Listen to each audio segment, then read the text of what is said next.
స్వాగతం. మీ అందరికి నమస్కారం. అయినా ప్రభుపాదుల వారు చాలా పెద్ద వయసు వచ్చాక కూడా ఎన్నో సాధించారు. ఆయన శాంతంగా మొదలుపెట్టారు, సౌమ్యంగా మొదలుపెట్టారు. ఆయన అనుకున్నవన్నీ కూడా సాధించారు.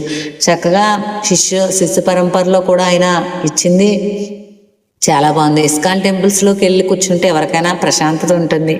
నాకు కూడా ఈయన ఉన్నారు కదా, ఆయన పేరు ఏదో ఆయన ప్రణవానంద స్వామీజీ, నాకు ఆయన పూజ్యులు.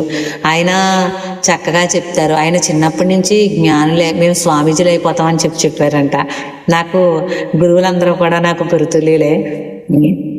ఎందరో గురువులు ఉన్నారు, అందులో ప్రభుపాదుల వారు కూడా నాకు గురువులే. ఆ యొక్క ఇస్కాన్ టెంపుల్లో ఉన్న వారందరూ కూడా నాకు గురువులే. చక్కగా చదువుకునేవారు, చుట్టూరు ఎలాంటి స్నేహితులున్నా అందులోకి వెళ్ళలేదైనా. అలాగే తల్లిదండ్రి అనుమతి కూడా తీసుకున్నారు. చక్కగా ఆయన జీవితం సార్థకం చేసుకున్నారు. ఇప్పుడు ఇస్కాన్ టెంపుల్లో ఆయన వంటలు చేసినా, ఏ కార్యక్రమం చేసినా నాకు చాలా ముచ్చటేసుకొస్తూ ఉంటుంది. ఆయన చక్కటి మార్గాన్ని ఎన్నుకున్నారు. ఇక్కడ ఏది చేసినా అశాశ్వతం, ముక్తి మార్గంలోకి వెళ్ళాలి అని తుర్యాసనం తీసుకుని ఆయన చక్కగా ఇస్కాన్ టెంపుల్లో ఉంటూ స్వామివారి ఆలనా పాలన చూసుకుంటూ అందరికీ కూడా సనాతన సంప్రదాయం గురించి చెప్తుంటే నాకు ఎంతో చక్కగా నచ్చుతూ ఉంటుంది.